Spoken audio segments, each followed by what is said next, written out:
Hi, my name is Jenna, and I'm excited to introduce the Smith family scenario. Um, for starters, Jack is the father of this family. He's 30 years old, enjoys mountain biking, playing the guitar, wakeboarding, videography, and he currently works as the project manager for a custom home builder in Austin, Texas. Millie is 29, just a year younger. She enjoys hiking, camping, trying new recipes, and DIY projects. Her current job is program coordinator for the state health department, also in Texas. They have two children. Navy is 3. She loves swimming, singing, and helping mom make dinner. And Benson is 1 year old, and he loves to laugh, throw balls with his dad, and play with his sister. And this family is planning on having 2 more children in the future. Millie has a special needs uncle. He's 45 years old, named John, and he will be joining the family in 1 year's time.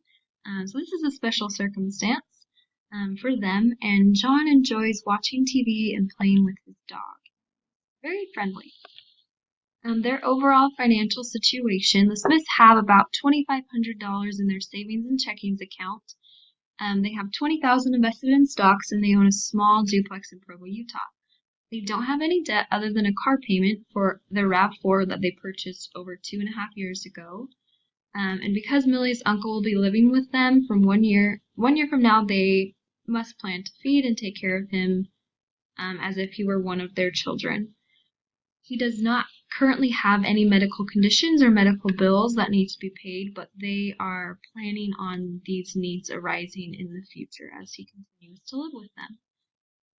They plan on paying a 20% down payment on their new home and have $15,000 saved specifically for this.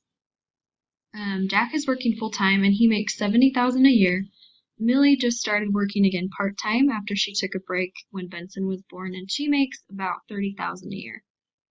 So their monthly max mortgage payment using the 25% rule is a little over $2,000. The Smiths are looking for a home that include 4 to 5 bedrooms, 2 to 3 baths, a large yard, or within 5 minutes of a park. They would love to have neighbors who also have young children, walking distance to a school that has a great reputation, and no more than a 30-minute commute to work for both Millie and Jack. They found their dream home in Austin, Texas. It's listed for $292,500, and their monthly principal and interest would be $1,396.44. They love this home because it has 4 bedrooms, 3 baths, a large yard.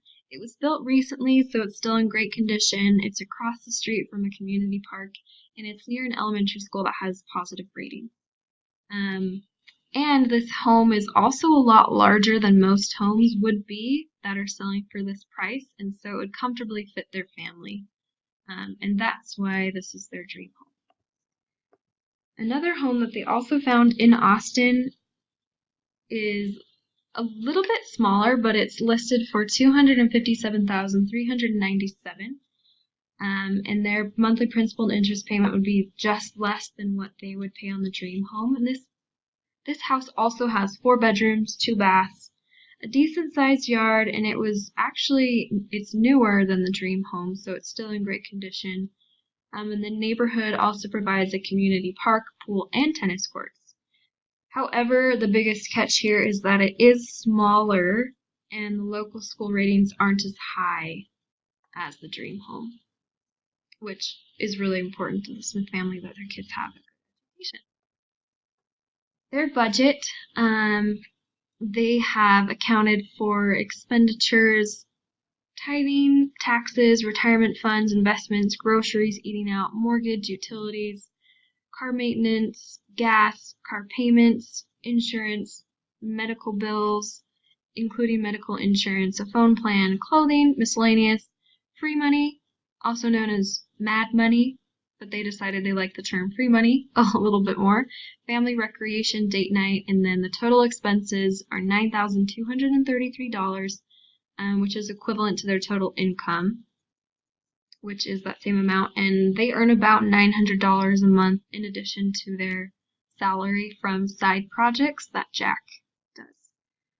So as their family grows, they'll need to adjust the budget, but as of right now, they have found that this fits all of their needs. So they do plan to save for an emergency fund. They've selected the 3-month fund range, which requires that they save $27,699.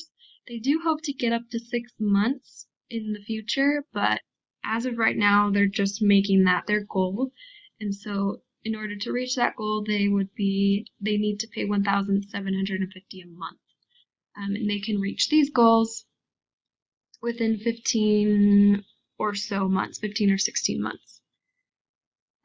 Saving for their down payment, they want to pay 20% down, so that would be $58,500 that they need for a down payment on their dream home. Because they already have $15,000 saved, they only need to save an additional $43,500 to reach their goal. And the Smiths can afford to invest or to save $1,469 a month towards their down payment.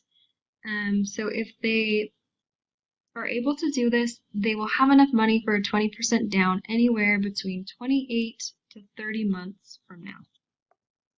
The Smiths have also been researching different mortgage loan offers. They were offered a 15-year loan with a super low interest rate of 3.375%, which would increase their mortgage to $1,659 a month, which is a little bit more than they were planning on paying, but still affordable. It does have a fee of $470 to take out this loan. They were also offered a 30-year loan with a slightly higher interest rate of 3.75%. And this brings their mortgage payment down to $1,084 a month, and it doesn't have any additional fees. So because their credit score is fairly high, this interest rate still isn't as high as it could be. Jack and Millie have talked a lot about this, and though the 15-year loan is ideal, they have decided that the 30-year loan would be best for their family at this time because it allows them to save money for a larger car, pay off their current car, continue investing in their retirement, and it won't put an additional strain on their budget or their relationship. So they've decided to go with the 30-year loan for their dream home. Taxes, of course, also need to be taken into consideration. They have done a bunch of calculations and figured out that their tax liability annually without a home is around $8,345.57. If they do have a home, though, it brings it down about $1,000 to $7,367.52. And then, of course, they have to account for income tax and property tax on their dream home, which would be about $5,484.40. So this is super important to acknowledge because their itemized deductions if they own a home is significantly more than it would be if they did not have a home.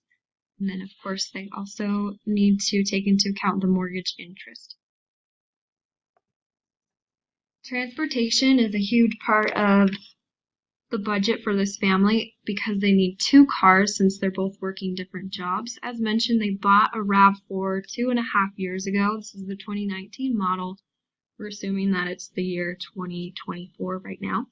So they purchased this car when it was 2 years old in order to get it at its best time given the rate of depreciation. And luckily, Jack has provided a truck through work, so they only have to pay for maintenance fees and repairs for that truck and not the purchase cost.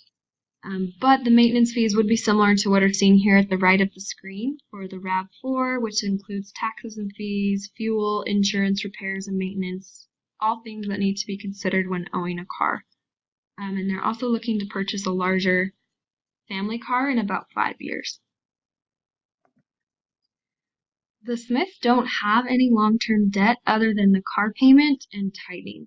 They pay off their credit card several times a month, so they don't have any credit card debt. They did pay 50% of the cost of the RAV4 upfront in cash when they purchased it 2.5 years ago, and they have a remaining $1,500 left to pay off, which should be totally paid off in the next 6 months, which they're so excited about. No personal loans, student loans, or secondary mortgages. And they pay 10% of their income each month to tithing.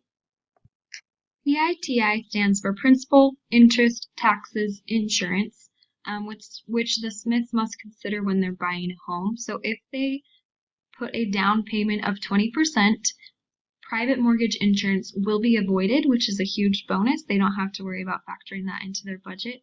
But their principal and interest would come out to be about $1,082 a month, $482 of taxes, and then insurance would be just over $100 each month for this home, the dream home, with a 20% down payment and a 30-year loan. If they follow a 36% rule for mortgage qualifications, they can't exceed their long-term debt and mortgage cannot exceed $3,323. Their current debts are about $2,382. And if we subtract tithing and the car payment, that leaves about $2,024 that's available for the mortgage given their current debts. And the selected 30-year loan would allow for a mortgage of $1,082, which is a lot less than what was allotted, the $2,023. So this means that yes, the family can afford the home and they qualify for the loan on the dream home using the 30-year plan. They've thought a lot about buying or renting. They're currently renting a home, and the pros of doing that is that the longer rental means they're able to save and make a 20% down payment on their home. It improves their credit score. You don't have to worry about property tax, and it's less expensive. However, the cons, they don't own the home, so they're less able to customize. Millie's uncle, it's really difficult for him to adjust to moves, and it's also a lot smaller. So on the flip side, the pros of buying a home are that they're able to customize it because they own it. There's no required move after the rental period, which is huge for Millie's uncle. It's bigger, and they get tax reductions from their interest on the mortgage. The cons of buying a home is, of course, extra costs for maintenance, insurance, etc. It's harder to move if the need arises, and it's a large financial commitment. So given this information, they've decided at this point it's best for them to purchase a home. The most important factors to them are their financial capacity and ability to pay for a home, and also the comfort of their family members, especially Millie's uncle. So they're in the right position to purchase a home as long as it stays within their allotted budget. So the total interest that they would pay on their dream home if they had a 30-year loan would be about $6,120. With a 30-year loan, however, they will be paying around $97,740 in interest. And this was really hard for them to accept, that they could have saved over $91,000 had they gone with a 15-year loan.